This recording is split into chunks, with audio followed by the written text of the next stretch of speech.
My wife and I decided it is time to retire this little table I made many years ago for sit next to my chair while we're watching TV.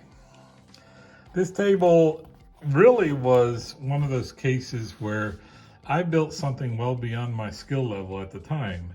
And it just proves that if you just try and do something, you'd be surprised what you can accomplish.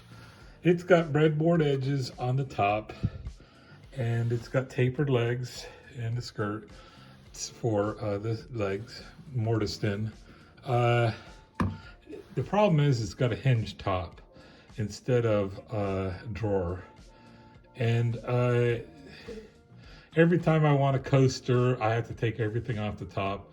And that becomes a bit of a pain in the neck after a while. But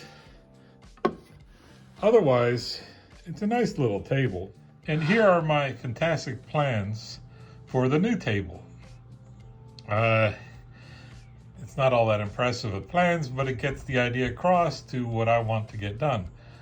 And I have rough cut out all the lumber. And I got the wood closer to final dimensions, and I'm gonna let it acculate to its new shape over the weekend, and then next week I will start milling it to its final dimensions.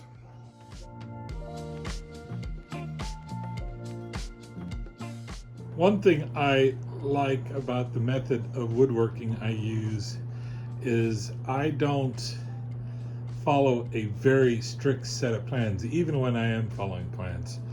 I had originally designed this to be 5 inches thick, and I felt that these rails were way too thick and clunky. And I decided on a whim, let's go to 4.5. In my opinion, that's gonna look a lot nicer. There we go.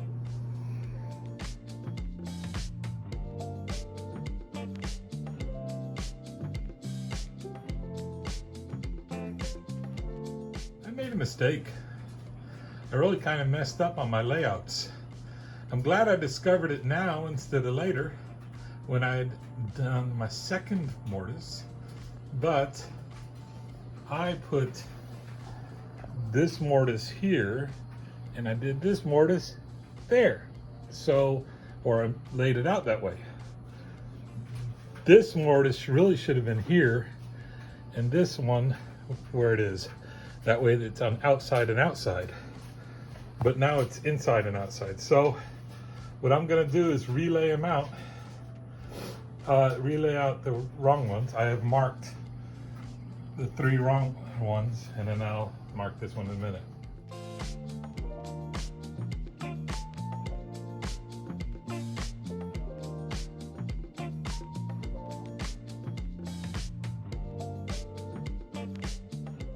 In my exuberance of getting the right dimensions, I forgot to include space for the tenon. Now, there's a couple ways we can solve this. I could just drill through holes on the sides and just screw it in or dowel it in, and it'll probably be strong enough. It doesn't need to be all that terribly strong.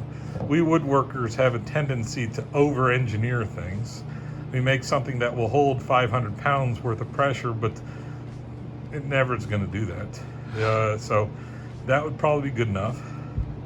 There's not enough meat here for pocket screws, unless I did it at the very ends, but I don't know. I'm not into that.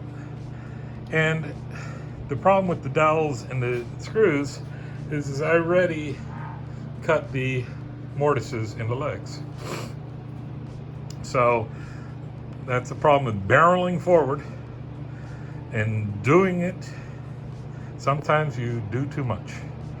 So what I have decided to do is make some floating tenons, and it'll work the same, really. Nobody's ever going to see the edges of this, so it's not going to be a problem. So I'm just going to cut more. I'm going to cut a mortise out of this that's going to go all the way through.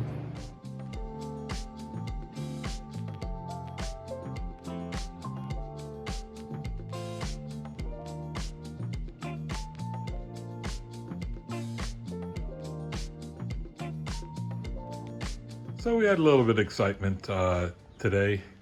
We had a really bad storm this morning, and I believe there was a tornado. Knocked down some branches around the house and the shop, and we haven't had power for the last 5 hours. So no woodworking today, except I am going to pull these clamps off this board that is slated to be the shelf and see how that looks. One of the things I did when I did the biscuits on this is I went ahead and marked the limits of where the biscuits were. That way, when I do any trimming on this, I don't forget where they are.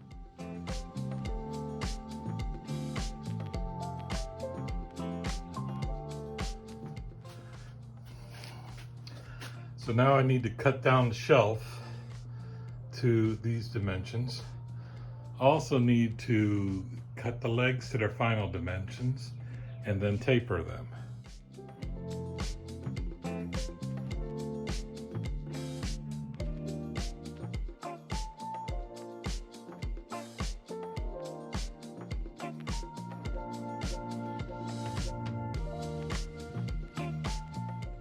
So I have now rounded over all the edges that I want rounded over to 1/8 inch radius. I'm not going to round over the inside of the drawer or the drawer face. I want them to be flat like that. So what I'm going to do is I'm just going to use some sandpaper and break the edges so that they're not sharp. Other than that, they're going to stay the same. I did round over the legs, but after I did the last one, I realized I hadn't started the camera. So, you know, you didn't get to see that, but it works out to be pretty much the same as everything else. I have gone through and sanded everything that I'm going to assemble right now to 220 grit. And now I'm going to assemble in assemblies. So when I do tables, I like to assemble one full side, and then I'll assemble the other full side. And when that glue dries, then I'll put the two sides together. It's not necessary to do it that way, but I find it a little bit easier. So here we go. We're going to glue this bad boy together. I kind of made a mistake here, and that is I put too much glue in the mortise holes. So when I banged things together, the glue had nowhere to go on these tight-fitting tenons, and it broke the wood. So that's a lesson to be learned for the future.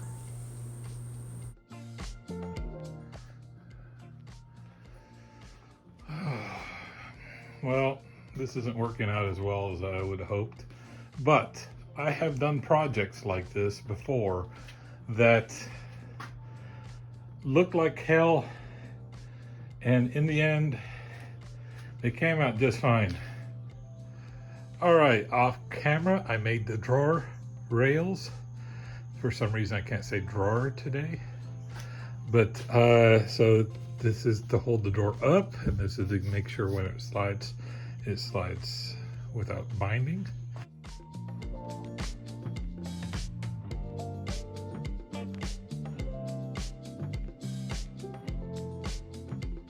I have finished the box. I decided to use some cedar. I did dovetails, and I did not film it because, quite honestly, I'm not that good at dovetails, and I wanted to practice a little bit more before I start presenting to the world how crappy I'm at doing dovetails. I've got the top cut to length. It is not the final width or length yet. It's a shame there's going to be a certain amount of waste here, but it is what it is.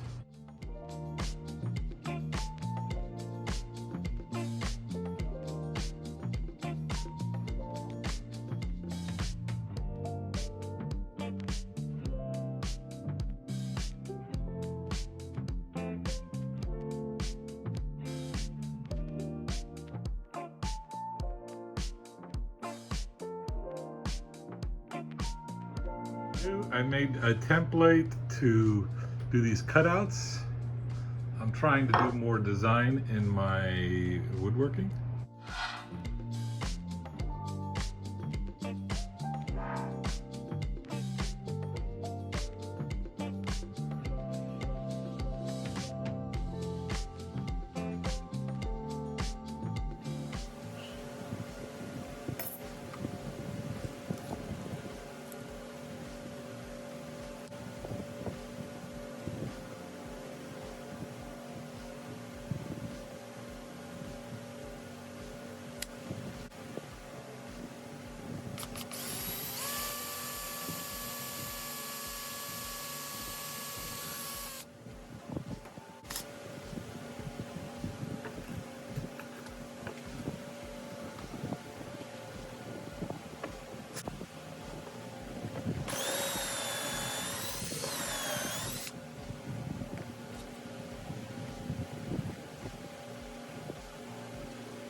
Table's looking really nice. I need to do a railing along the top so the drawer doesn't tilt, because you get it like here and it tilts. But I think just one bar across right here will do the trick. Other than that, I'm pretty pleased with this table.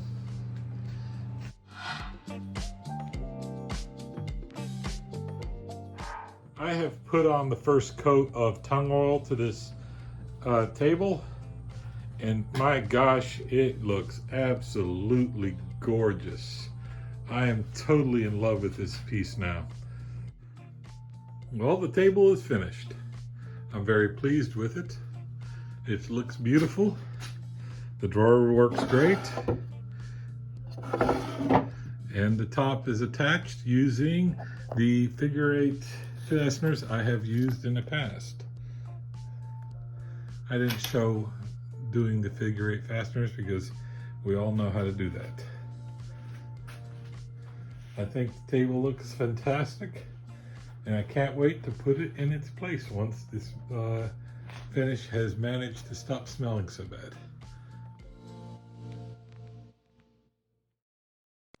Finally, just remember, after every woodworking project, you should always count your fingers. You end with 10, good job.